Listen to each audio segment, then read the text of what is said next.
Assalamualaikum warahmatullahi wabarakatuh. Saya Andi Mawad Listira Dan saya Septiani dari kelompok 11 akan menjelaskan tentang filsafat modern. Filsafat modern adalah periode dalam sejarah filsafat yang dimulai sekitar abad ke-17 hingga abad ke-19 yang ditandai dengan pergeseran fokus dari pandangan dunia tradisional berbasis agama dan metafisika skolastik menuju pemikiran yang lebih rasional, empiris, dan berbasis individu. Filsafat modern sering dianggap sebagai respons terhadap tantangan intelektual yang muncul dari Renaissance, reformasi, dan revolusi ilmiah. Renaissance yang berarti kelahiran kembali adalah sebuah periode kebangkitan budaya, seni, dan pemikiran yang terjadi setelah abad pertengahan. Renaissance dimulai di Italia pada abad ke-14 dan kemudian menyebar ke seluruh Eropa. Periode ini ditandai dengan kembalinya minat pada warisan budaya klasik Yunani dan Romawi, serta penekanan pada potensi manusia. Ada Humanisme fokus pada kebebasan dan kemampuan manusia untuk berpikir, mencipta, dan mengembangkan potensi individu. Humanisme ini memandang manusia sebagai makhluk yang memiliki nilai dan martabat. Penolakan terhadap dogma gereja. Para pemikir Renaissance menantang otoritas gereja Katolik dan berpaling pada rasionalitas dan pengamatan sebagai cara untuk memahami dunia. Ciri-ciri filsafat modern. Rasionalisme, penekanan pada penggunaan akal dan rasio sebagai cara untuk memperoleh pengetahuan. Empirisme menyatakan bahwa pengetahuan berasal dari pengalaman inderawi. Sekularisme, pemisahan agama dan filsafat, penekanan pada ilmu pengetahuan sebagai cara untuk memahami dunia. Pengutamaan individu, penekanan pada kebebasan individu dan otonomi dalam berpikir dan bertindak.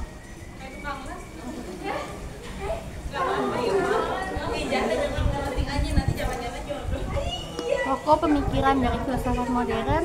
Yang pertama, pemikiran dari René Descartes.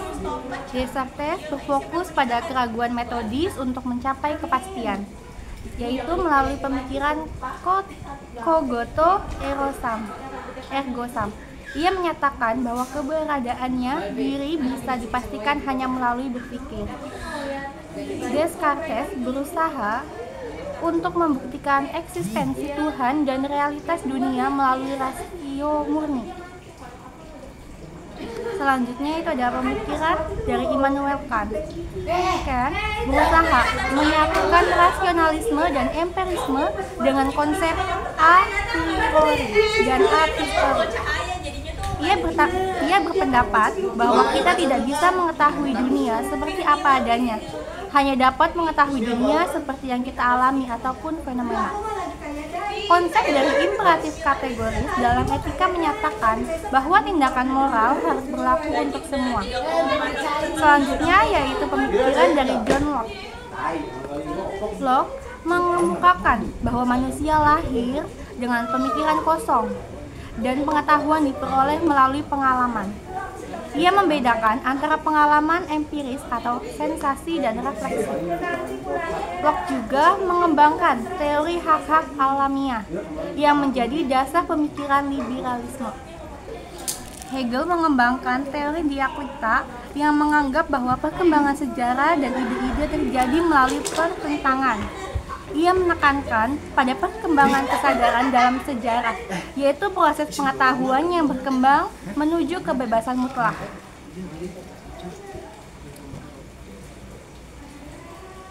Lalu, pandangan Hegel tentang roh dunia dan negara sangat mempengaruhi pemikiran politik dan sosial. Pengaruh filsafat modern dari ilmu pengetahuan, yaitu mendorong penggunaan metode ilmiah yang didasarkan pada eksperimen dan pengamatan, memisahkan ilmu dari agama dan metafisika. Selanjutnya itu pengaruh filsafat dari politik hak asasi manusia. Dengan mengembangkan hak individu dan konsep demokrasi, serta teori kontak sosial yang mempengaruhi pemerintahan modern. Lalu selanjutnya ada sekularisme, yaitu mendorong pemisahan antara agama dan politik, menciptakan negara yang netral terhadap agama. Selanjutnya filsafat eksistensialisme, yaitu fokus pada kebebasan individu dan pencarian makna hidup dalam dunia yang seringkali tampak absurd. Selanjutnya pendidikan. Pengaruh filsafat modern terhadap pendidikan yaitu mengedepankan pendidikan rasional yang mengutamakan pemikiran kritis dan pengembangan kebebasan berpikir.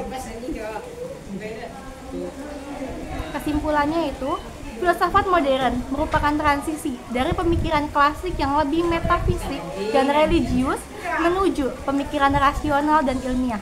Tokoh-tokoh filsafat modern berkontribusi pada dasar-dasar pemikiran ilmiah, politik, dan etika yang masih relevan sehingga sampai saat ini.